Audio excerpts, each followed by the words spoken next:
What up, people? As promised, welcome to the Havana Lounge podcast. I am my trusty sidekick. No Peace. doubt, welcome to the lounge. All right? Please subscribe button, crush that, crush the like button, and share this video. Yes? Yes, indeed. All right, man. I'm excited. I want y'all to send those super chats as well. You know, we're building the new church wing fund, you know, if you will. Just kidding, man. Now, we do have a new building we're moving into, and I'm excited about that. So get those super chats out to us.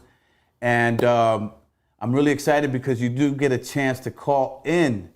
The number is 213-373-1260. Once again, that's 213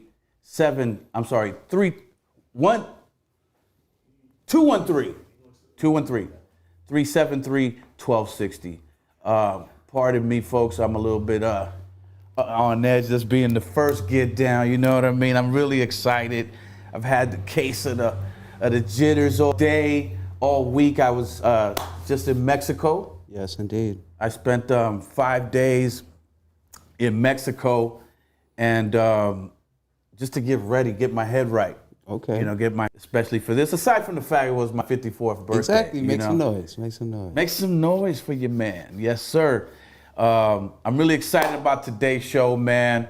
We're gonna bring you things. We're talking wine, we're talking cigars, we're talking sports, and we're talking music with the legend Dana Dane is here tonight with us to kick things off, and I'm really excited about that.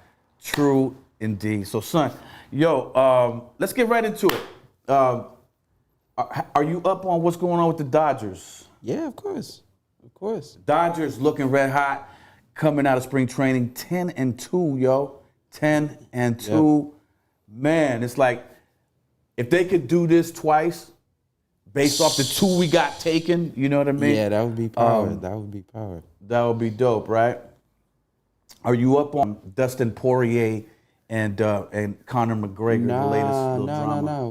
What happened? Well, it turns out, Dustin, that Conor didn't put some money into, and whoop, whoop, whoop. You up on that? Nah. You don't give to I'm not. Squab again. Isn't she the one that fought Rousey years back? Yeah, like kicked her in the face and all that. Salute to her, Jesus. Yeah, the Brazilian girl, she's crazy. She's gonna put her title on the line August 7th, I believe it is. So that's gonna be one to watch. Okay. I know I'm gonna order that piece right there. Up against who? I think a girl named Jocelyn Pena, I want to say. Okay. Right? Okay. I don't know where she's from, but she better bring it. Yeah, she better bring it. Amanda is no joke, yo. Again, man, the legend Dana Dane is here. I can't believe it. In the house, yo. In the building. Yo, back to the NBA news. Lakers are in 5th place. Oh, what? Lakers are in 5th place. I don't think they're too worried about it yet. But the Clippers are in 3rd place.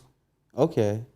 Well, I mean, I don't know. This is an interesting topic here because growing up, obviously, here in the city, we got the diehard Laker fans everywhere. Of course.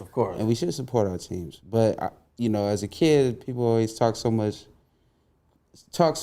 trash on the Clippers. I was just like, hey, man, realistically, you don't know. After the Kobe Shaq years, it might really be somewhere. Yeah. The in-between time where the Lakers got to rebuild, man, the Clips might be the ones. And then what happened? Chris Paul came into town. So, hey, when stuff like this goes down, say, hey, man, just, be prepared because that's what's dope about us having 2 squads in the city. Is like when one might not be so hot, the other might click, you know. But what I mean? the Clippers never close the door. You know what I mean? Hell That's the nah. thing. Hell no. That's their stigma. I ain't trying to give them all that either. You know what I mean? And while we're talking about the Clippers, man, I wanna send a condolences to my girl, Chris Baylor, whose father, the legend Elgin Baylor, passed away during COVID in the last few months. Peace to you, and I Chris. just want to say peace and love to the family. My sincere condolences on that. You know Chris. Remember I brought you on our show. Of course. Yeah. Of course. So enough respect to the Baylor family. What's popping, man? Yeah. Yo, have you seen the TikTok video with this cat, Mark Trebele or whatever? Mark Rebele. Thanks, P. Oh yeah, the musician dude. He be Yeah, up there. that guy's crazy, yo, right? that's like one of my favorite things about the internet. Yeah. Have you seen the clip where he's in like his bathrobe and he's rocking and he's got this joint about wake up, bitch, it's time to get the hell out. I did see that one. I did see that one. If you haven't seen it, I can show you better than I can tell you. P, run the clip.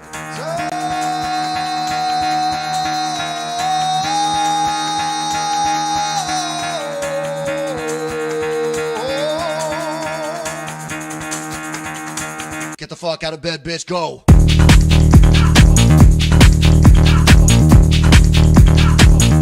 Get up, and get the guy go.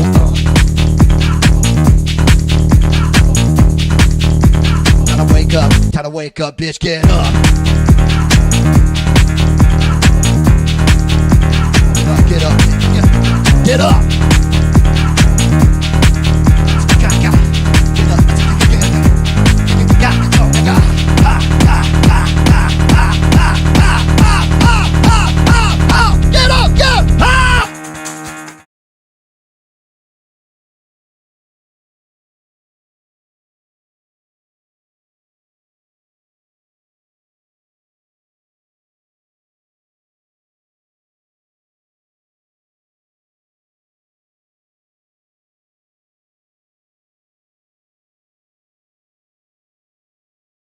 I have. All in your bathrobe, Nah, not making doing the all track that. off, Doing all off that the top. shit. Nah, not doing all that. But I don't know. You know, when you're in the lab by yourself all the time, like you just always thinking of funny shit. It's just something that you do to keep your mind going. You know. Yeah. Yeah. You know what? To me, he looks like a Weird Al Yankovic kind of guy. He kind of. You know what is. I'm saying? Like facially. Oh. But I think he's more talented, like a Dan Maurice White type of cat. You know what I mean? It's Yeah. weird. I mean, Man, well, weird. he plays and he makes dope ass beats and he's entertaining, man. That's always a good combination. Yeah, nah, I love that TikTok video right there, man. Love that, man. What else are we talking about here? I wanted to bring up some about I was on a golf course Okay. when I was out on vacation. You know how I get down. I play a lot of golf. Of course. Dana, you play golf? As long as I can get to the green, I can putt it. All right. He's like, as long as I play with the putter all the way through, I'm gold. You know what I mean? But nah, man, I took out these cigars with me and I gave them to the boys, man. These are a nice cigar. These are from 90 Miles South. No doubt. He sends me these, man. It's a fine cigar, Diggy. I love it. You know, I handed it out to the boys. It's a fine cigar, great taste, not over the top, bold. The fragrance and the aroma is just like, takes you back to Havana, my bro. So, yeah, check them out. And talking about wine, y'all know I love wine. I started a wine company. And lately, I've been trying my boys' wine. Billy over there at Wine Cowboys. This wine right here is like, It's got great legs, you know what I'm saying? The taste and the flavor. Not as good as Mellow Man wine, you know. Man. It's not as Here good you as go. Mellow Merlot, or you Here know you what I go. mean? You see this thing? Here you go. It's not as good as Havana wines, but you know, my man is certified. And if you're ever in the Newport Beach area, go see him down on I want to say it's Newport Beach Boulevard, I think, down there. Okay. He's got a nice storefront, man. Guy's really doing his thing. You're gonna love it. It's a great wine. If you like sweets, you know, cakes and stuff like that, it's a great I believe this is the this is his Moscato. The So store, check that does out. the store have this logo outside of it? That's Like a real good big? question. I've been in there 13 times and never realized it. Because I think I've seen it. I think I've seen it over there. Yeah. A couple weeks back. Yeah. Okay, for sure. Go check him out, man. Go check him out. No doubt. But those are my weekly wine and cigars, review. That's if what you he's will. on. That's what he's on, yo. That's what I'm on right That's now. what he's on. That's what I'm on. Which camera am I on? Where are we playing at? This one, this one, this one. You can see the preview right there. Oh, it's like that, huh? Okay, he's smart and all that. Okay, I can dig it. All right. So, welcome everybody to the Lounge, man. Havana Lounge podcast. We are live and direct, straight from Boyle Heights, California, the heart of the city. We are open air right now. You can feel the city breathing around us. I'm excited about what's going on with my wine company, Havana Wines, and everything that we're doing in terms of music. Got the new single coming out with my man Rodney O. It's called No Joke. Produced by my man Condor. Directed by my man Guap City, man. Shout out to him. You didn't go. Nah. You didn't go to the video. Nah. Why not? I had to hold down the old man. Oh, shout out to Pops. Shout out to the old son, no doubt. Somebody had to watch him. But man, let's get right into it. We're gonna cut to a new video of mine called $1 featuring my man Money B of Digital Underground. And when we come back, the legend Dana Dane will be on the hot seat. All right. So stay with us. Check the video out. Let me know what you think in the comment section.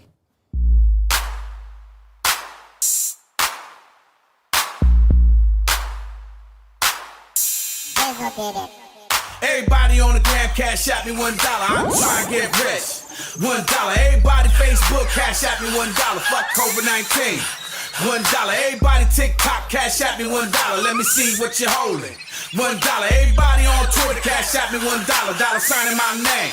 And $1. Dollar sign ULPINO. Try and get rich, nigga, wear that dinero. L to the A to the TINO. Throw all that money in a big ass sombrero. Fuck what you talking about, niggas in the ghetto. Try and get money like a precious metal. Can't have a crib out there in the meadow. Somebody gotta pay, goddamn it, I will. Everybody on the gram cash out me $1. I'm trying to get rich.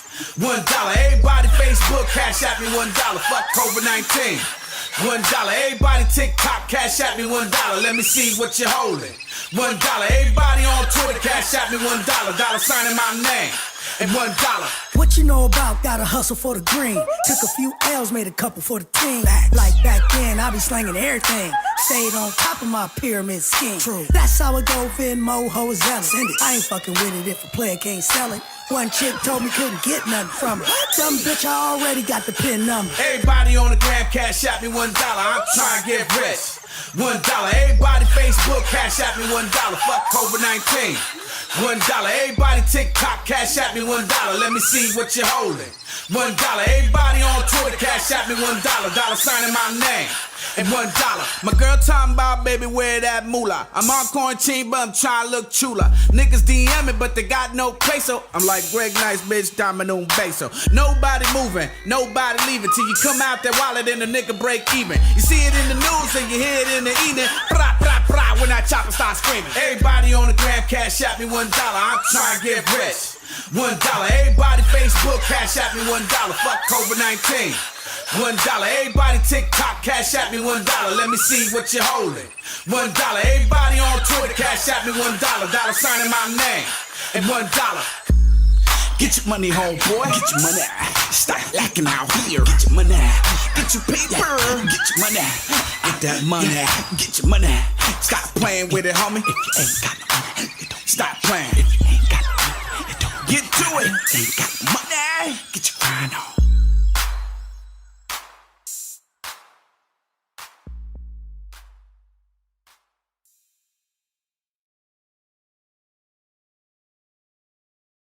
Yo, welcome back. I'm your host, Mellow Man Ace.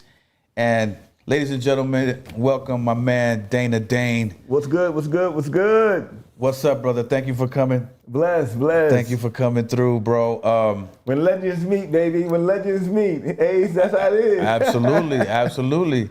I remember when we ran into each other over at the Sparks basketball game. Yes. Remember when they called the OGs out there? Yes. I don't even, you know what? I think that part was last minute for everybody, right? Yeah. Because I don't know what me and my wife were doing. They said, yo, you want to go to the game? I said, bet. They ran to you. I saw JJ Fed. I saw Egyptian Level, I think, was there too, right? I don't think I saw Egypt.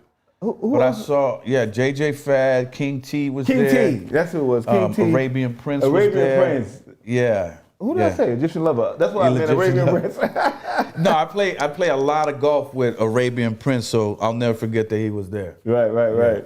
I just got the name mixed up. Apologize, Arabian Prince. Egyptian Lover, what's up? No doubt.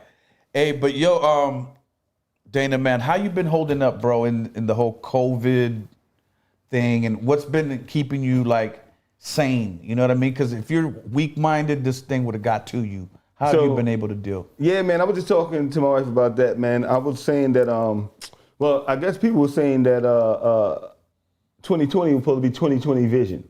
Year 2020 vision, then everything shut down.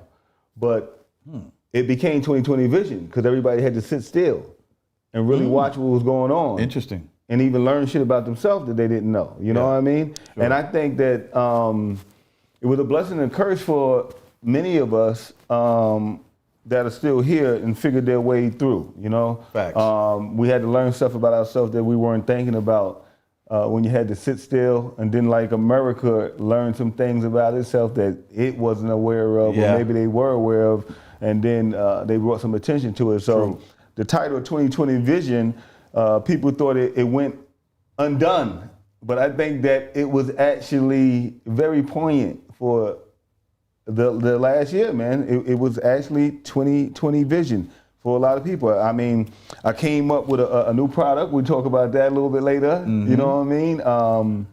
I learned how to communicate better. I thought I was already a good communicator, but I think I learned how to communicate with my wife better, with people better through this. You know what I mean? Found some new focus, you know? And then with everything, it's tragedy, though. You know, lost some people, you know, and you try Now, to you were figure out- friends with, I'm sure, Prince Marky D and Ecstasy from Houdini. Yeah, you know, Prince Marky D, man, his energy, man, reigns supreme. You know, I had just talked to him. We had just really connected over the last couple of years. I had his number, and we had talked, and you know, he was on Rock the Bells, doing the Rock the Bells radio show. So when he got on there, and he was doing it in place of Biz Markie at the time. Okay. And so when I was doing the show, it was the Biz Markie show, but Prince Marky D was filling in. So, you know. How is Biz? Do you know? I don't know, but from what I understand, he's steady. You know what I mean? Okay. He's still building. So hopefully everything's well. Peace to him, no you doubt. know, no news is good news at this point, you know, when it comes to that, I figure. Yes. You know, with that, you know, I guess they only talk to the inner circle. But with that, when I talked to Prince Marky D, I was telling him about, he brought me on to Rock the Bells and did the interview and stuff like that. So, and I had the opportunity to tell him 25 years, 30 years later, how he was such a big impact on my career. Him, the Buffy, Cool Rock Ski, the Fat Boys were such, because the first national tour that I went on from A to Z was the Wipeout tour.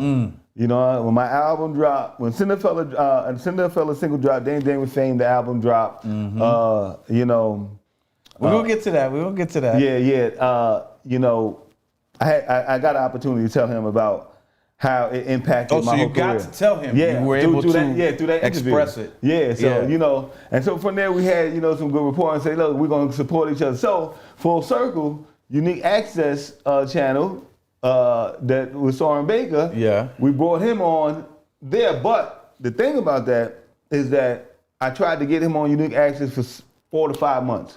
Yeah. He kept missing the date, doom. Sure. Then he finally does the thing, the show, and a week later. Yeah, that's just unfortunate.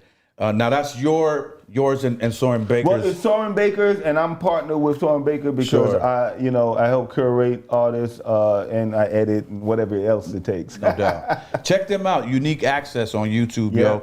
I love all the interviews, man. I checked out the one with Wise Intelligent, the one with Special Ed, the ones with the LA Posse. All of those were fire. But he did bro. you some years back though, right? Yeah, we did. I think I was one of his first guys on there. So y'all keep it going, and man. And check out Ace on there as well. It's all in the archive. We don't take nobody off. We just spin them around. So it's some good. Good history, and Soren's a great interview as well about the music and things of that sort. So, but just like yourself, I'm blessed to be here and speaking to you. No doubt, man. I mean, we've made it through, I think, the hardest part. You know what I mean, in terms of coming out the flame of the full-blown COVID thing. You know what I mean. I remember for me, the hardest part was the first 2 weeks of having to sit down. Right. So I said, okay, a mini vacation, right? and then after that 2 weeks or whatever was over, they said, no, another 2 more weeks. And I was like, oh, hell no. You can't sit me down that long. But yeah, no doubt, man. I like staying in the crib. I can't lie, man, because I'm a creative, though, like that. You know what I mean? My creativity comes out when I'm in the crib. And, I wrote, I just saw LL on Instagram. He riding on the subway. And that's where I wrote a lot of my rhymes, on the subway, moving like that. You know what I mean? So that sitting home wasn't a bad thing for me. But after a while, I got stir crazy. I was like, yo, I got to get the hell up out of here, man, and get back into the world and do something. So I ran to the studio once or twice, but nothing major. Yeah, I tried that once, riding on a subway when LA first got subways, and it didn't work. No, I've never rode. I think I rode on a LA subway one stop because I was filming something, but yeah. Right on, man. I ain't gonna do it. well, Dana, let's get right into it, man. Kango Crew, man. Yes, sir. The Kango Crew, that was your crew. A lot of my people don't know that. You know what I mean? So I want you to bring them up to speed as to the Kango Crew. Who was in the Kango Crew? The Kango Crew was Slick Rick. I know y'all know Rick the Ruler. Absolutely. A classmate by the name of Lance Brown, Wilfred Omega, the Heartbreaker, and Cool Alfred Sneed, and myself, the great one, Dana Dane. True indeed. So what people don't know is that we never made a record together. We never made a tape together. That's something I wanted to touch on. Now, why do you think that is? Why didn't the Kango Crew, with so many powerhouses on it, never got a deal? We never even came out of high school. It was just a group that we had.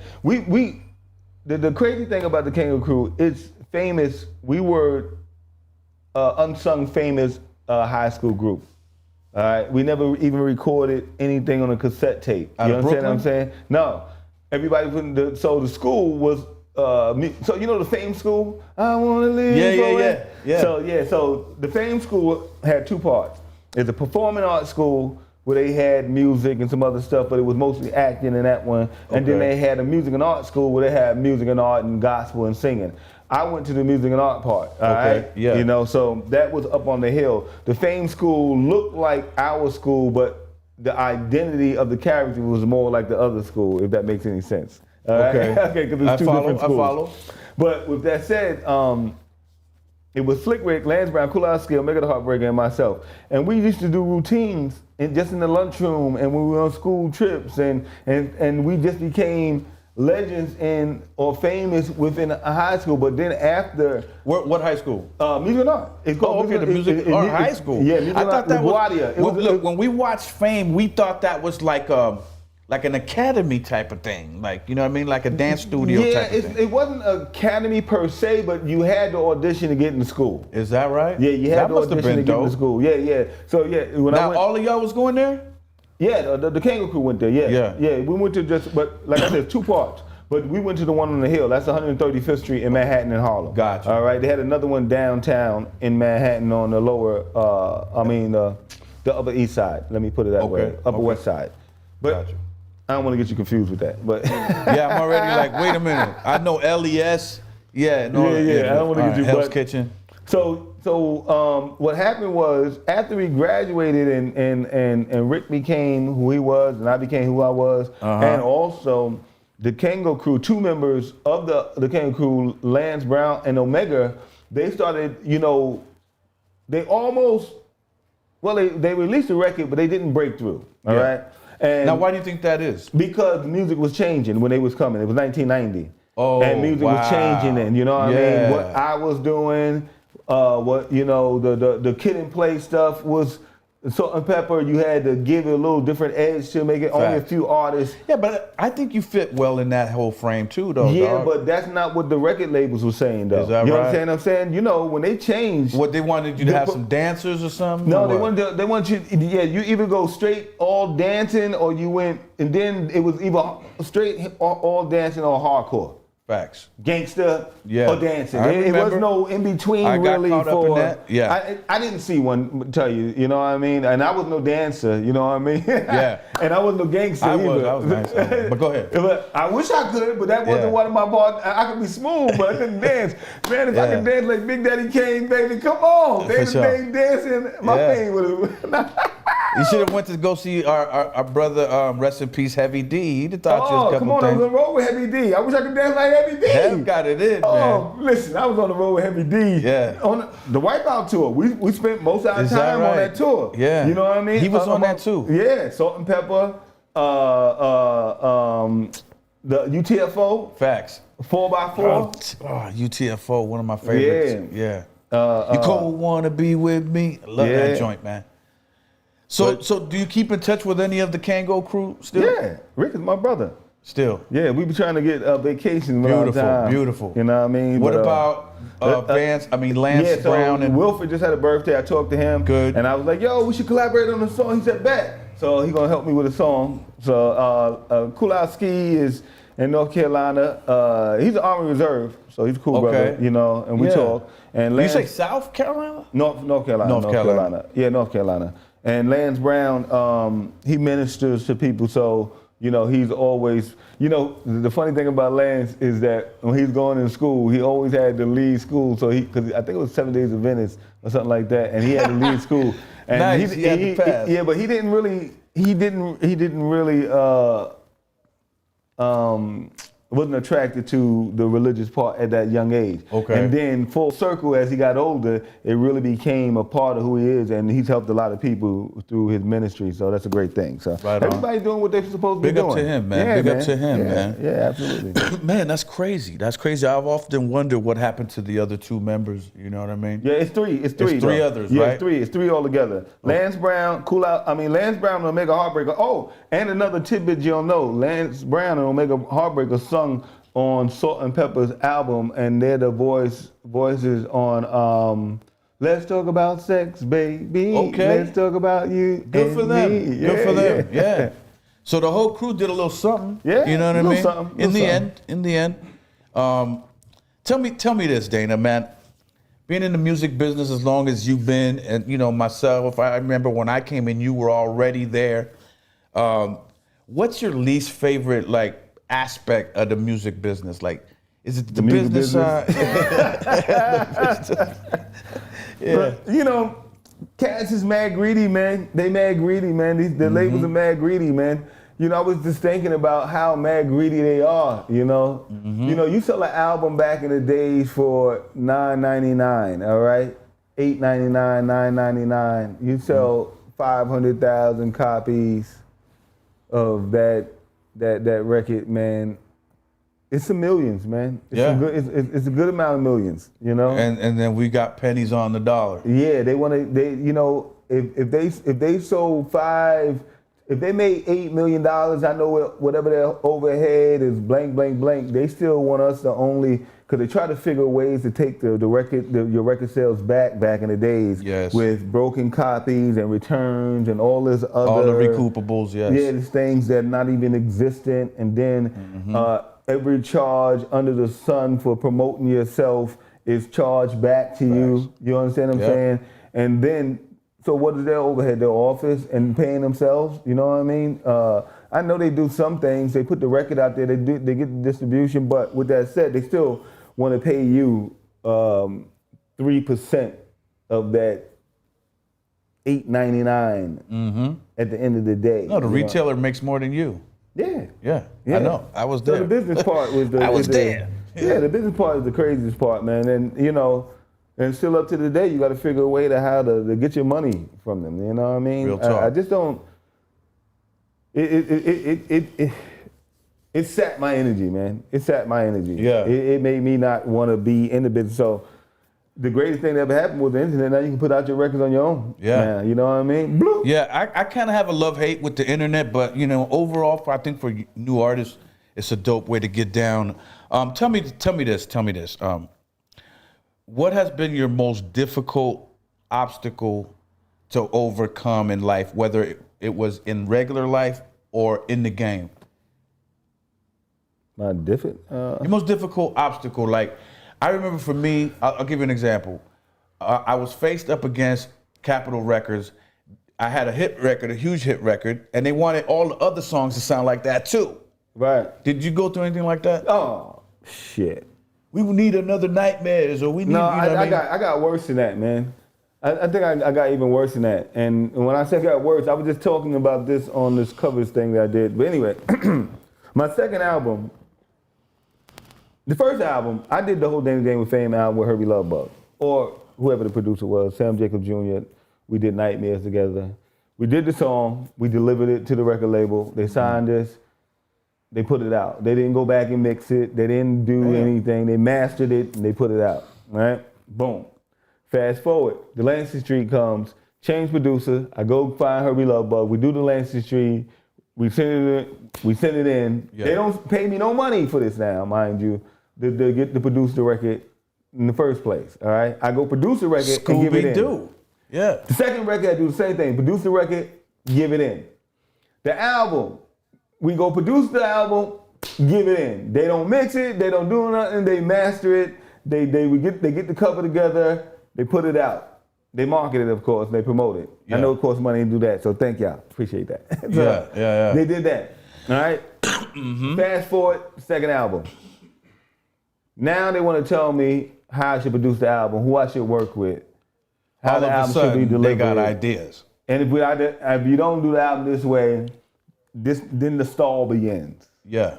Then you ain't did no shows, ain't no money coming in, and they try to. So that's- how that- did you that play? thing. How did you play the situation? I went into a fucking deep depression. You know, I was gonna ask you that because I've been in one myself. But Yeah. Yeah, I went into a deep I ass can depression. totally understand it, But it wasn't man. just that. It was a whole bunch of other things. My best friend got killed. My sister went missing on fucking crack. My record deal went wrong. I went homeless, and it all went crazy. See that, folks? And still he's here today, shining. Yeah. winning. Hey, listen, man. By the grace of God and the belief in self. That's what it do, man. Yeah. True indeed, man. So then, obviously, my next question is: has there ever been a time where you fell out of love with the music? And I guess that's it, right? Yeah, that's when I felt. Yeah, but I didn't even know at that time because I still signed another record deal. I went to Rap A Lot Records. You went to Rap A Lot Yeah. out of Houston. Yeah, out of Houston. Okay. Jay Prince. I got out of the deal I was in, and I jumped over to that deal, and I was there, but we never made any music though. Is that right? Did you get Yeah. some money? No, I didn't get no money. I just got peace of mind. I told you I went through depression. True indeed. So when I went there, So it you was came out of that depression because just being there because there was nothing there in Houston really because it wasn't like I was running the streets like I was in New York. I didn't really know. Were you crazy in New York? Was you wild? Nah, I wasn't wild in New York, but I was becoming unhinged and angry, and I was snapping, and that's where my depression came from because I thought I was gonna kill somebody. Okay. And then I saw myself in respect jail that, for the bro. rest of my life. Yeah. So I didn't know how to cope with that, and then with everything else that was Then going what on. was it? What conversation did you have with somebody? Say, hey man, come to Houston, come poly this other idea or whatever, or was all it just that was a blur, instinctful? Man. No, it was blurred. Jay Prince was a friend of mine. Oh, let me say that first. Me and Jay Prince are good friends. Okay. All right, so Yeah. I rap a lot, and Jay Prince. We was on the road and hanging out, and I was there as he was building Rap A Lot Records, and he got the Ghetto Boys, and they blew up. Yeah. So it was like, yo, Dane, come down here. That's dope. And I like, all right, bet. You looked out. Yeah. Yeah. That's dope, And, man. I just went down there, and I just couldn't figure out how to get back into the writing records at the time. So I was trying to figure out who I was going to be first before I was going to do the records. So. Right on, man. I respect that, bro. I went through something similar. Hey, it's real life. I think that everybody go through something, and if you don't face it and talk to yourself about it, talk to somebody else about it, and just understand that the struggle ain't just yours, that everybody got one, and we got to figure a way to get through it. That's when you get caught. You know, it's a trick though. It's a mad trick because people get caught in this thing thinking that their struggle is individual to them, and everybody. You can look out the window. Anybody walk by. I don't care who it is. Oprah. To the guy on the street, if you don't think they've struggled or had struggle or struggling, you're a fool. And that's where people lose. Interesting, bro. Interesting. Yeah, man, so, okay, we talked about a little bit about the downside, the ugly side. Mm-hmm. At the height of your success, right? You're on top. You got Nightmares popping. You know, you got Dana Dane with Fame. All that stuff coming out. You're running with Slick Rick in the videos, and I saw you with the trench on, with the red Kango on. True indeed. What was your favorite part? Like the moment where you go, you know what, I made it. The favorite part, I tell this story all the time because it's my favorite story, you know, and I probably forgot so many stories because I just like to tell this one. Okay. All good, all good. And the respect and blessing the ecstasy of Houdini, man. So it's 1986. Nightmares is out now for some months. I think it's the Fresh Fest tour, one of the tours, I can't remember, but it's the Beastie Boys, LL, Run DMC, and Houdini. LL Cool J is opening, I think. So I go backstage, and I still remember I had on a fur coat.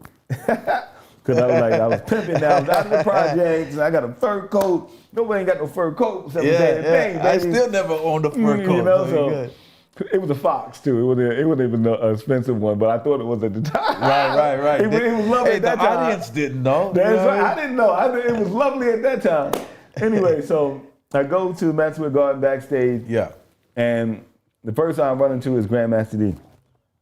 And Grandmaster D showed me love. Now, this is Houdini. Now, mind you, I'm working at McDonald's in 1983, 84 as I graduated out of high school. Okay. And all they play every morning as I'm unpacking these burgers and unloading the truck. Friends. Exactly. Or Freeze come out at night. You know, one of the joints, right? Yeah. But one of those two. Even Escape, maybe come on. Yeah, right. So now I'm with Grandmaster D. And he's giving me love. Nightmares, that's my joint. Da-da-da, I spin that. When it blah, blah, blah. Wow. Say, word, da-da-da. Yeah. And so now he's like, come on, man. I'm going to introduce you to the group. He don't know that Houdini's my favorite group already. This is my favorite group of all time. Already. I just got in, but I knew I wanted to be Houdini before I got into the game. This Right, like, so you were hype. Yes, but I wasn't, because I was like. You kind of, I'm from Brooklyn. You I'm toned it down like, yo. But I'm hype. And I'm like, cool, man. It's a pleasure to meet you. I'm giving it love, don't get me wrong. Yeah.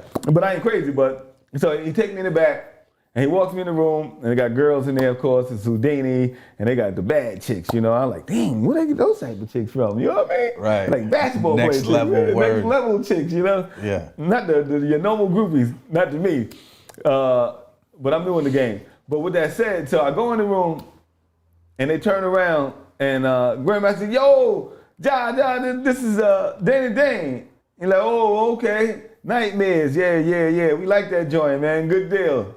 Cool. And they just turn around. Damn. That's a But cold you know, back in game. the day, let me tell you something about. They were more focused on the skins, I think. Nah. It wasn't even that. It's back in the days when you came into hip hop. It was like coming into the NBA. Yeah.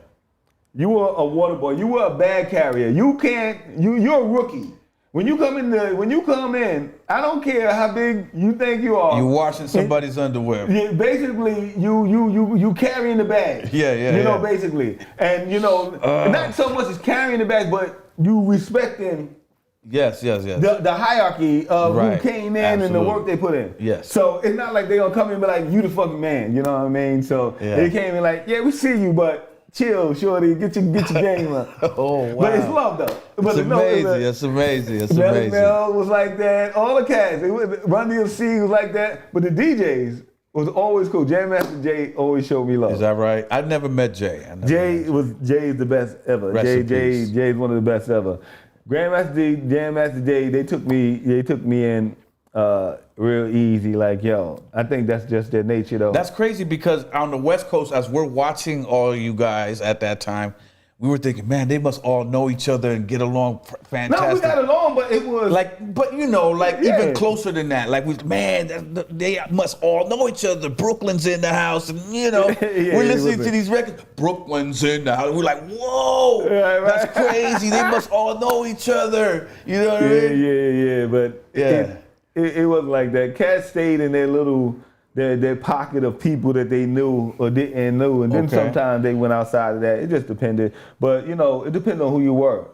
I guess me, I kind of vibe with everybody, but stayed away from everybody at the same time. If that made any sense coming up. Sure. But back to the story though. My most famous story though is not there though. Let me hear the most. I asked you the most. You know what I mean? So it started there. Okay. So now I meet them there.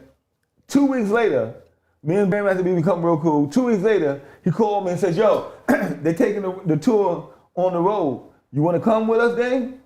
I said, "What?" Bet. I ain't never been even on tour on my own song because my song was only like 4 to 5 months. I've been on shows, but I ain't been on no bus or no tour. Sure, man. So my first bus tour, I was on with Houdini for about 6 dates, going up and down on the bus from Virginia to wherever Rochester. Hitting them hard, doing the thing. Now, was this before the Fresh Fest, or this was after? I think it was the Fresh Fest. That's what I'm trying to tell you. I think it was the Fresh Fest. Damn, that's dope. Yeah, it was the Fresh Fest. And I remember Dougie came to one of the shows. He was on one of the shows. And we was backstage, he was bugging out. And because I remember that, I think it was Connecticut, because it probably was the first time actually that Grandmaster D played my song at the show when they were doing the show. And I still remember that. And he's like, the arena went crazy type of thing? The arena, it was an arena. And I ain't never been in an arena. It was my first on stage or arena. Mm-hmm. And Grandmaster D dropped my joint and the crowd said, "Oh, and I said, you know me. They know me." And he called me out, and I went outside. I went out and I just raised my hand, and they went crazy. And after that, I was all in. After that, I was like, "Yeah, I'm gonna be rocking the tour soon." I can only imagine. And not soon after, I was on the road. Good deal, man. Yeah. Good deal. Now tell me this, man. Segueing kind of from that vibe and that feeling, you know what I'm saying? I know for me, I felt this way, and I always wanted to ask. If I ever had a show like to interview cats, I would ask them this, because it happened to me. Has there ever been a time that you felt like either the fan base or the record companies didn't allow you to grow artistically? In other words, they want you to keep everything a certain way. Man, you know what I mean? That's the story of my life, and I'm trying to tell you, man. And that's the first lesson I taught my son when he started rapping, man. And he was real young. And he was it was 7 when he first rapped, but when he first really let me hear something, he was about 11. And I said, "Listen, man, if you're gonna rap, don't let nobody tell you how you're supposed to sound, what you're supposed to do." I fell into that trap. I said, not even me. Don't even listen to me, man. If I tell you should change it and do something like that, don't even listen to me. That's Be big. confident in what you're doing and know that what you're doing is the sound that you want. Because I always knew what my sound was when I was making it. Yeah. And then for some reason, because of whatever I was going through mentally, I started believing outside sources. And that was the worst thing I could ever do. You know what I mean? And I was embarrassed for that too. you know. Wow. So that fed into the whole depression too. Yeah. So with all that, I felt embarrassed too because of that. You know what I mean? I would have never figured that. Yeah, because when you internalize stuff and you don't know how to express it, all I had was anger at the time. I didn't have words. Sure. I didn't have, and my songs, I wanted to say other stuff, you know what I mean? Yeah.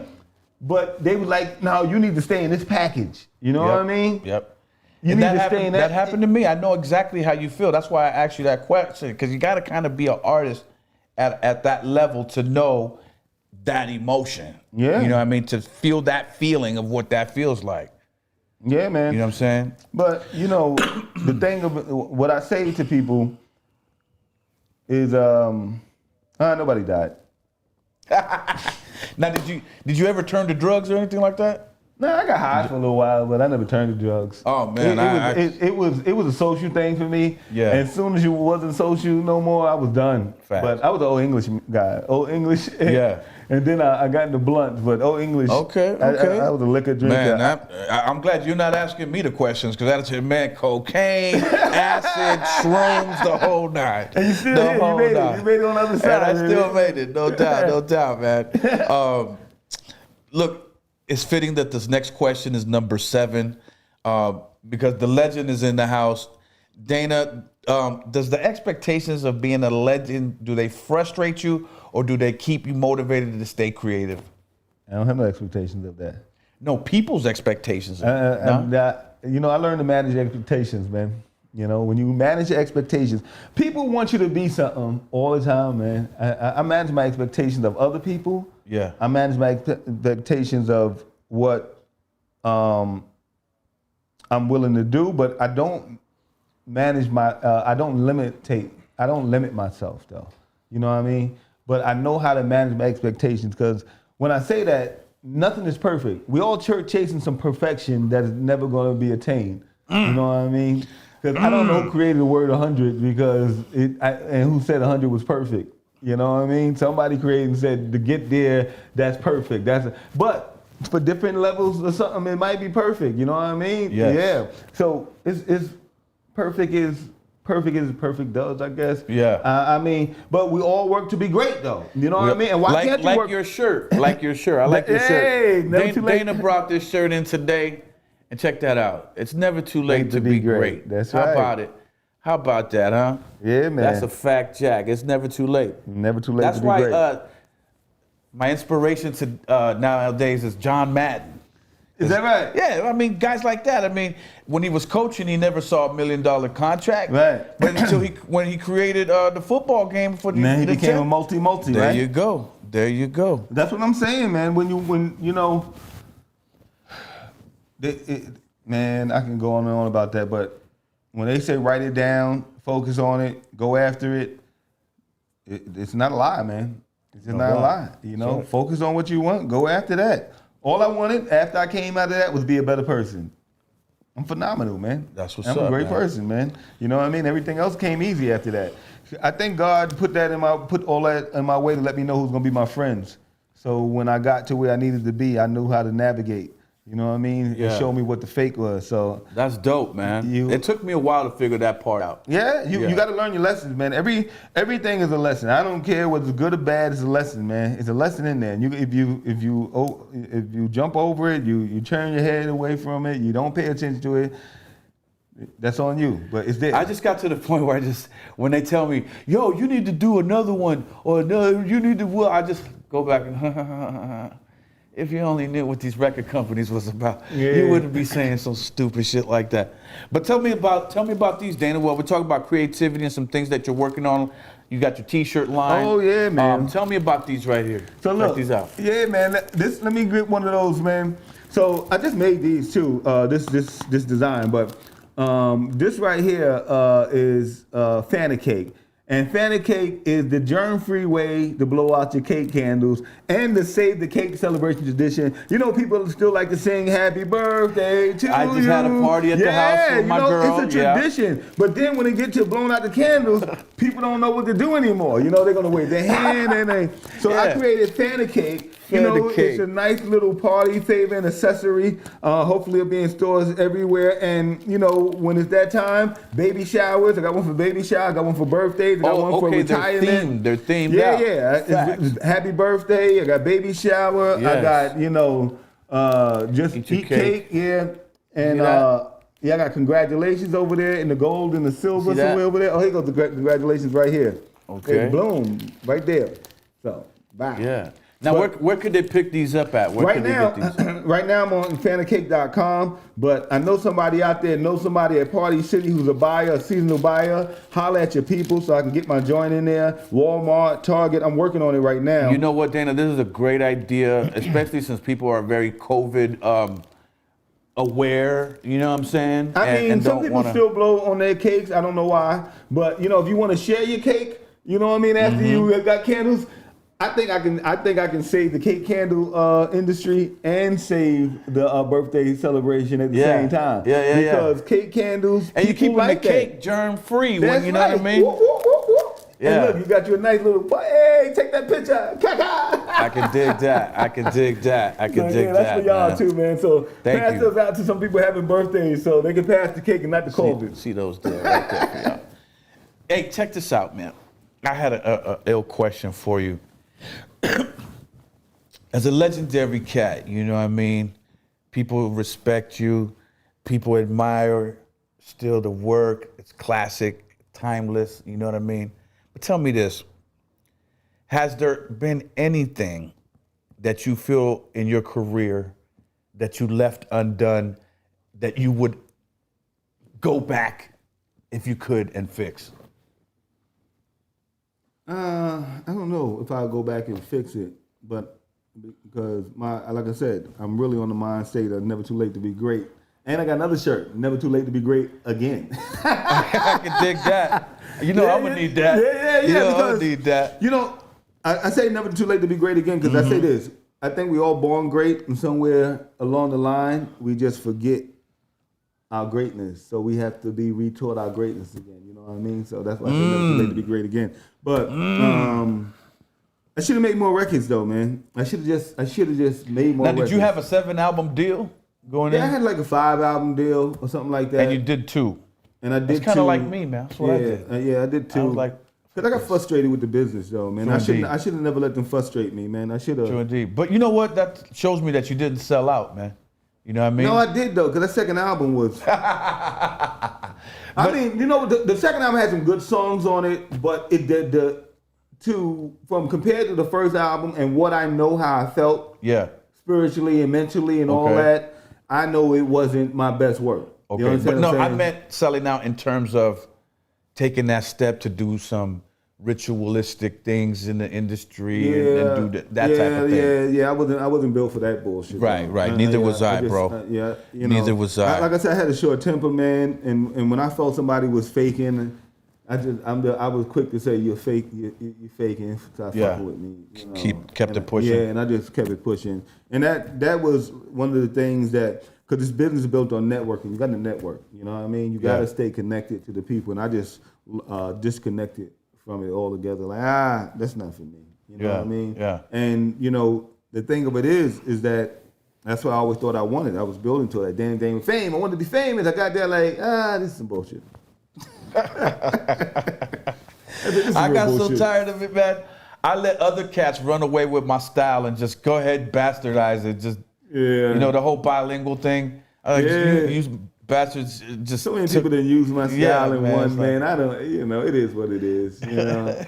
But, legendary status is what it is. You can't take away greatness, man. You know what I mean? True indeed. True indeed. You know, they can do whatever they want, but they're not my competition. They're not the ones. Yeah, They're my not the competition, ones. I found out late, but I made it. I made it. It was me. It was all me all the time. You know what I mean? That's what I'm starting to realize about myself, you know? I'm glad that you said it. Not but me, that's because the if I truth. say it, then I'm an asshole.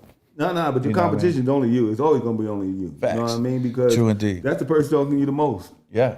You talking to yourself all the time, I gotta man. live in the skin. That's right. You talking to yourself all the time. So you got to tell yourself the right things or you're going the wrong direction. Absolutely, bro. And that's how you got to your greatness because you were telling yourself, you know what? I'm going to rock this motherfucking joint. This song is going crazy and I'm going to be in this hip-hop game and you did it. And that's the same thing I do every day. I'm about to drop me a new album soon, man. I'm gonna do another album. Yeah.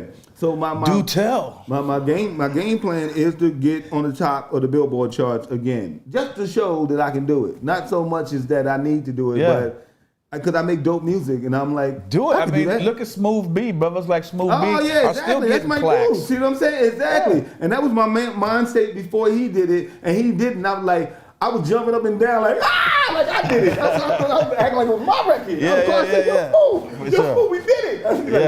Dane, chill out. That's my song. Now he ain't said that, but yeah. But that's what I felt though. That's dope, man. That's what I felt like when he hit that. I was like, okay, inspiration. That's new inspiration. Let's go again. You know what I mean? Yes. And plus, I got to introduce, my new persona and everything, because I got Dana Dane, but I'm also the great one. And the great one is more mature. He talk about more real things. Dana Dane, he still got the fairy tale. He still got the stories. He still got the accent. The great one is more me, who I am, and whatever. So I'm, the album. You let him in a little deeper. Yeah, exactly. A little closer. You know what I mean? Yeah. You bring him in. So that's what I'm looking forward to. Introducing another part of myself lyrically, and it's dope, man. Well, that's dope, man, because I think as legends, or when we become this in our 50s, in America, not so much in other parts of the world, they shun on the fact that we're this age now. Like, we can't be creative, but yet creativity has no expiration date, right? And I think that's why I trip out, like, when I see cats like the Rolling Stones still touring or whatever, guys like that are older already, even older than us, in their 70s and their 80s, and still be able to make $1 out here. But I go on my LL when it comes to that though, because he don't listen. He's like, I ain't listening to that. Yeah. That's like when he doing Rock the Bells radio. Like, it ain't old school. This is classic. This is that's right. OG music. This is that music. They're timeless. And that's what we are. Yep. I don't even like when cats really say old school, to tell you the truth, though. I don't either. I don't either, because and I don't dislike it, because I understand that they saying it from a place of love, a lot of times. But also, it's not old school rock. It's not old school this, not old school that. So why got to be old school rap? It's classic rock. True. It's classic R&B. It's classic. So it should be classic hip hop. So that it has sustainability. Not because before in the 2000 to about 2010, saying old school had a negative connotation to it when people said it. Yes, I remember that. Yeah. But look, if you're old school, then what do you call cats like Melly Mel and Fearless Four? You know what I mean? The greatest of all times. We call them the greatest of all time. Yes, indeed. Yeah, yes, indeed. Yes. I was gonna take a pause for some calls. Thinking about getting a few questions in from the fans, from the viewers, subscribers. If you want to ask Dana a question, call us up right here on the number on the screen. 213-373-1260. That's, well, you can see it. I don't have to say it. It's big enough on the screen. I'm gonna, it's that's P with the graphics. I had nothing to do with that, But give us a call. I got my earpiece on. I'll listen to your question and I'll tell it to Dana. But until then, until we get some calls, you let me know when we get a call. All right. Tell me, man. Tell me and my people, what does a day in the life of Dana Dane look like? When you wake up in the morning. Yeah, right now. I mean, you wake up and your wife makes you take out the trash, and you got to feed what day. Kids. So every day is in the morning is different. We either doing HIIT or we walking. So me and my wife would get up 7:30 in the morning. We do our little HIIT training down in the garage. So we bought us a rope. One of those ropes that you do this with. We bought one of those. Oh ropes. Yeah, the big, heavy, thick ones. Yeah, so we're in the garage. We put it around one of the garage beams. So we got that going on. We got one of those medicine balls. We're doing that. We got a jump rope. We got a boxing bag down there. So we do 30 minutes of workout. And on alternate days, we'll walk about 3.5 miles. Yeah, you're in great shape, man. Thank you. I see you in all your pictures on the gram. You look great, man. Thank you, bro. I'm just, we're getting older, man. And I'm just trying to figure out how not to rush it. Yeah. How to slow it down. Yeah, because we're gonna get sick no matter what. Yes, so ain't no sense in me rushing yes, that shit. yeah, Let me try to figure out how to do what I can do the stave it off a little bit. You know what I mean? Yeah. So I just doing a little regular stuff. Then after that, it's checking emails to see if some checks came in. I'm really on my passive aggressive income now. I'm like, where's all that passive aggressive income? Did somebody buy my record today? Did somebody want to order a T-shirt? Did somebody buy this? That type of money that you have to wake up and say, it's a glorious day. Yes. I didn't do nothing but wake up. This happened in my sleep. Yes. So yes, and then after that, I fire off emails and say, "Where's my money?"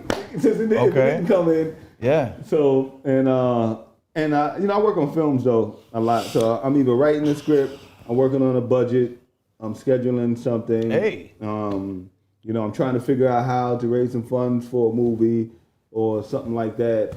And then it's fan of cake. Ah, I saw it coming. Boom. Oh man, we got a moth. We got a moth in the that jam. wasn't a moth, man. That was a daddy long leg spider okay. type of I hope thing. you got it. I hope you got I'm it. just kidding. So and then All right. so then after that I forgot the greatest part. So in between in the morning, I only eat fruit till 12 o'clock. I got this from my man Jesse Isler. He's a billionaire. Yo, that's and dope. he's a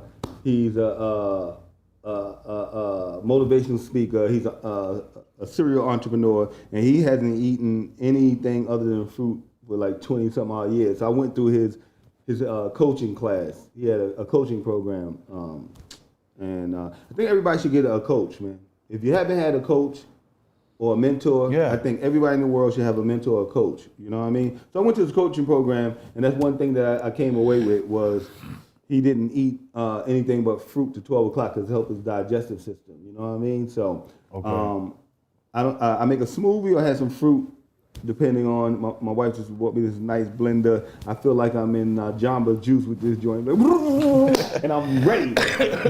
And so then I had my fruit. Yeah. We done worked out. Now emails. it's what, like 12, 1 o'clock? Yeah, it's going 12. It's going on 1. Yeah, 12 o'clock, going to 1 o'clock. After that, it's just like I said. I'm just trying to figure out what was my, like the day was, like yesterday was edit YouTube video for unique access. So I had about 3 or 4 of those episodes. So I did that all day or most of the day.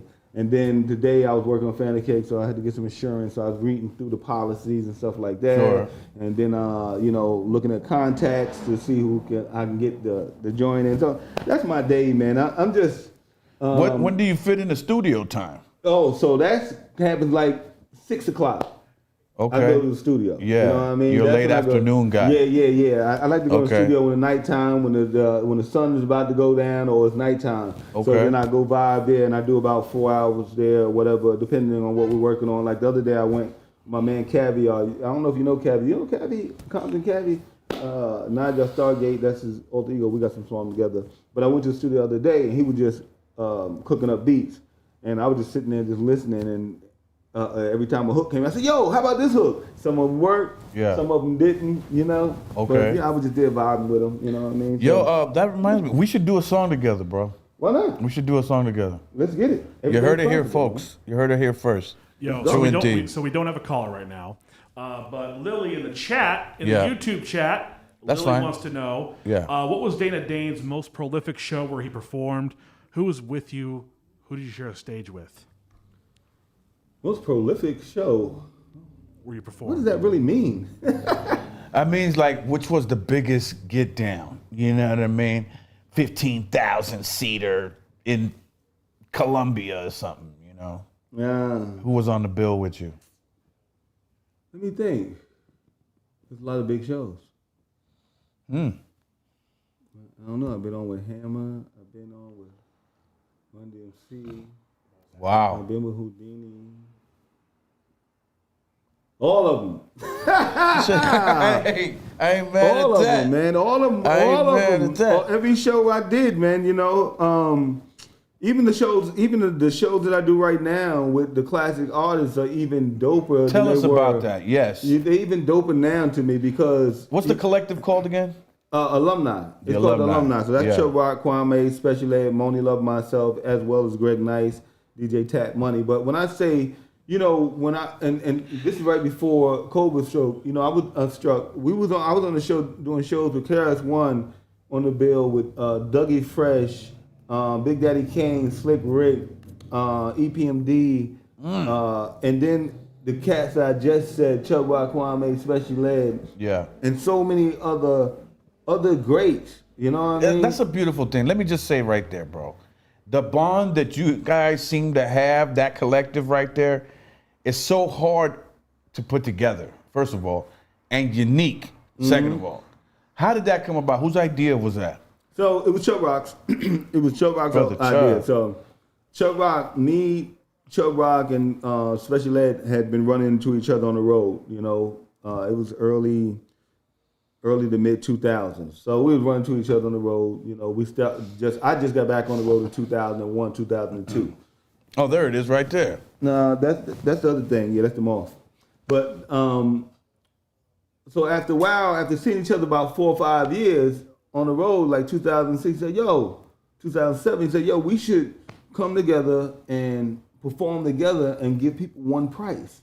Okay. And, because I wasn't getting a lot of shows. Chuck was getting more shows than me. And I think, Ed was getting more shows than me and Chuck was getting more shows than him. Okay. But we all weren't getting a lot of shows, really. Yeah. So he was like, we should do this. So we kept saying, we're going to do it. We couldn't come to a number to work or nothing like that. Fast forward to 2010, 11, he brings it back up again. And I was like, bet. Who are you going to do it? He said, I'm going to call Ed. Chelsea, I'm going to call Ed. And I said, okay, I'll call Kwame. So I called Kwame. I said, Kwame, you the only one I know I can think about the fitness package. Well, you got hits, boom, boom, boom, just like Ed. You got hits, and we solo artists. And they all said, we need a girl, though. So we were thinking Roxanne Shante, and any other, it was a whole bunch of, Sweet Tea, all of them. And I think Kwame had Moni's address, or he just ran into her and said, I think you should call Moni. See what she's doing. I said, okay, why not? They called Moni, and Moni said, okay, let's do it. Yeah. And we put it out there, and about 2 months later, we had our first show. I think it was a Christmas Eve show or something like that. And we just vibed. You guys was just did a dope. show over this last weekend, Yeah, didn't you? in Dallas. In We Dallas, did a show in Texas. Dallas, man. If you ever get a chance to see the Alumni Hip Hop, man, it's an incredible show. Chuck Rock, Kwame, Special Ed, Moni Love, myself, Dana Dane, all on stage at one time. Yeah. Rocking out, ad-libbing each other's songs. Yeah. I've seen it. Okay. Oh, yeah, that's right. I've We was seen in, it. I forget where that was. was that Jersey? Was you in Jersey? No, I think it was Vegas. Oh, I Vegas. think it was Vegas. Yeah, I know we was on a gig together just recently. Anaheim. Was it Anaheim. Vegas and Anaheim. See, this is what I'm trying to tell you. 2019. And then you'll be asking me about, look, that was just 2 years ago. And you Yeah. asking me about shows from back then. Right. No. My bad. Hey, Celebrity. that's hilarious. It is. No, but that's a beautiful look, man. When I saw that, I tried to call cats on the West Coast and reach out, and I said, yo, man, have you seen what Dana and them are doing, man, on the East? Let's try to do something like that, man. And it It just takes a long time to get people to be on the right page and figure out what number works, and so y'all can split and Right. the whole thing. It took us a minute, man. Did it? But yeah, it took us a minute to get started. But once we got started, we worked out the kinks, man. And it's like a well-oiled machine now, almost. Call the Yeah. manager, get the date, this the date, boom, boom, boom. We know our show, we know what we're gonna do. Our DJ on point. We have a good time. Boom. That's definitely an all-star lineup, man. Yeah, If you man. haven't checked that out, man, when it comes to a city near you, go peep out my family right here Yeah, the Alumni and Hip check Hop. that out. You're gonna love it, man. I've seen it, and not only just being in the game, but still a fan of the music. When you hear all these cats together, man, it takes you there. Yeah. It just takes you there to a better day, a greater time in music. I feel. Yeah, But that's just I be my sitting over on the opinion. side and watching Special Ed playing around when Kwame is singing Only You, like and you, and then Moni Love is doing the horns for Chuck Rock's Treat 'Em Right. It's crazy, man. It's a crazy show. So. Yo, we got a caller. All right, cool. Patch him through. Pull him through. Hello, you're on Havana Lounge podcast. It's your boy Mellow. What's up, Mellow? What's up, Mellow? What's up now? What's your name? Shit, this is Knock 'em out the box, Hyman B. What's up, family? What's your question for Dana Dane? Yeah, man. What's up, though? Hey, man, I just want to tell him, who inspired him, man, to start, rocking the mic? Like, what group, rap group? Who inspired, the caller or, wants to know, who inspired you to be an MC the most? Man, it was a lot of different people, man. And I was inspired at different times. So, what inspired me to get into hip hop was the fashion of hip hop, but what inspired me to even think about MCing was the Treacherous Three, the Cold Crush. I mean, the early days, you know what I mean? And when I heard them, kicking the raps, all I could do was try to imitate it and mimic it, because I didn't have anything of my own. I was 12. Wait, it was 12, maybe 13, something like that. So then, what really made me get into story rhymes though and wanting to rap though was a combination of me hearing Jimmy Spicer, super rhymes, and then going to high school and meeting Slick Rick. So Slick Rick was actually my inspiration to actually write rhymes. You know what I mean? Because when I met him in high school, he already had rhymes. And I was just mimicking people's rhymes, you know what I mean? I was just really saying, you come inside through the front, you do the bump, and then, throw like your a hot hands butter in the, popcorn. hot butter, that was the lyrics. So, and I probably knew Rappers Delight because now it was 79 and they came out that summer. But we were all listening to the tapes though, you know what I mean? Of the Cold Crush, of the Fantastic Five MCs, you know what I mean? Yeah. Of the Funky Four plus one more. Those are those pause tapes you talk about, Yeah, right? the pause tapes, the cassette tapes, not for sale. The pause tape, and even the tapes, and they weren't even a pause tape. They were tapes, live tapes of them performing around the city. At the park jams, at the the centers, the community centers, or wherever they were, and then the tape filtered into into Brooklyn, and somebody had a boom box and like, yo, what's that? And now we all sitting around on the basketball court just listening to, them cats rapping like, play it again, and then now we walking down the street and we mimicking that, So then, and when I met Rick, and he was writing rhymes. And I heard he said this first rhyme about playing poker. He never remembers this rhyme though. So it's my story and only my story. So it's not gonna be on his documentary. It's gonna be on mine. Okay. Because he never remembers the story. And I heard this rhyme, and from that night, I just went home and started writing rhymes. That's dope. Yeah, that's dope, man. And I never looked back since then. Now, phone lines are open again. Give us a call. Right on. Thank you to the last caller. Appreciate you. You live in LA now, right? Yeah. Is that right? Yeah. Tell me something. How bad do you miss old New York? The rooftop parties, the block parties, the B-boys, etc. That New York. I miss it and I don't, because it was crazy back then, man. You had to have juice. You remember the movie Juice? Yeah. Yeah, you had to have juice to walk in the city, man. You had to know somebody. You had to have that look that you're not supposed to be messed with, Damn. So I love that time because it was a much simpler, fun time. I was younger, of course, but I didn't like it because it was dangerous. But it's dangerous now, I guess. It's always dangerous. I've been to New York recently, and it was nothing like the New York of old, man. Yes. Couldn't find a B-boy on the street. You're not going to find no. Couldn't find a B-boy on the street. That was sad to me. Everything changes, man. That's the only thing. Everything changes. You can't get that back. I got the pictures though. Well, I mean, when you look at other parts of the world, you look at Japan, you look at Ecuador, and these other cats. Other states and countries I should say, are still b-boying, still breakdancing like it came out yesterday. Yeah, I know. Adding on to it, doing amazing moves, aerials, and all kind of wild combinations that we've never even seen here. America create it and keep it moving and go to the next thing. I don't know. I guess so. But they got some incredible dancers out there. But you know, that's the thing about hip hop. It wasn't meant to stay in one place. It's supposed to be involved, and it continues to do that with people dancing. I saw with that you said artistry. that on an interview. I was watching some of your interviews, and you're one of those who, you know, you with it. You like what you see, right, in the game, and you appreciate the evolution of it. Yeah, man. I don't love it all, but you know what I'm saying. I'm just happy that it's continued to grow and evolve and change. Yeah. And, you know, it's still here, and it's hip hop. You know, people thought it was. Wow. People thought Can we get somebody on that? People thought I called them. People thought we were gonna be here for about a few years, and here we going on 50, and the biggest selling, and everybody wants to be a part of it, and it's a beautiful thing, man. True indeed. I mean, I was in the hotel in Tijuana, Mexico, just 2 days ago, and in the hotel lobby, they're banging old hip hop videos, and I couldn't believe it, man. I was like, I'm walking in, and I'm like, they playing the Run DMC video in the lobby. That's dope. And I know, and I'm like, that's amazing. Hip hop's come a long way. Did we have another call? We're gonna take one more call for the legend Dana Dane. Hello, caller.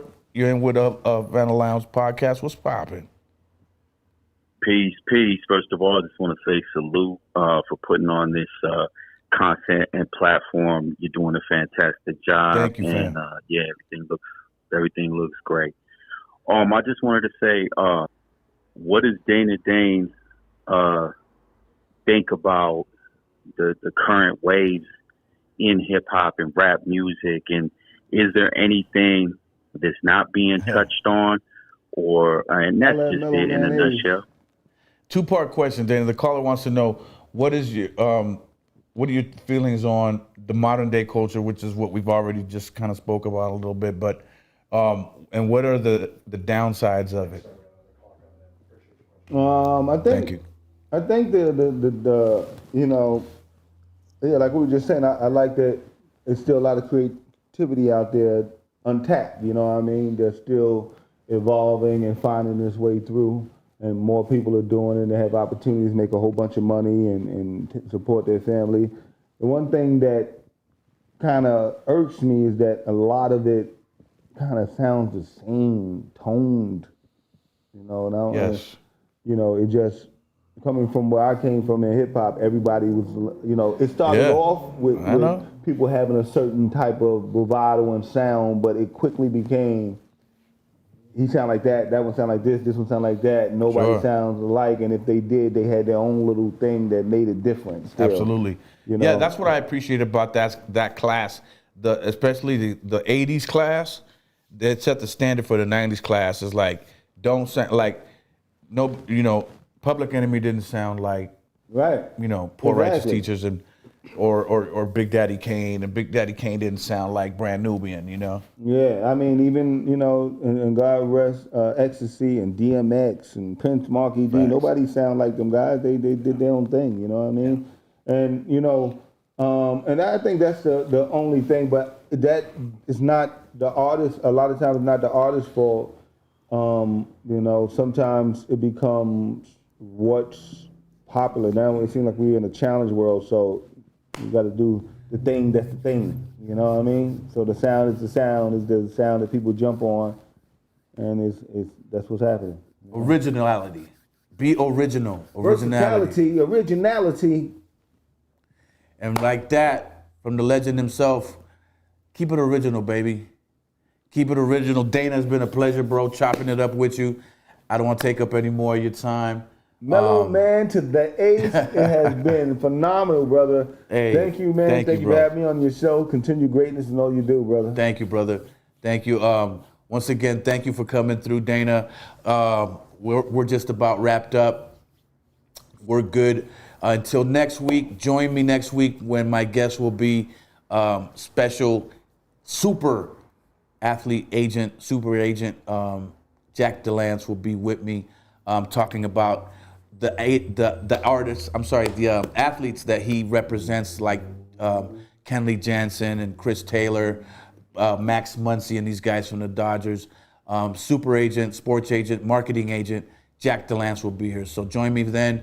We're going to keep it grown, we're going to keep it right, and we're going to definitely keep it correct. You know what I mean? So I'm Mellow Man.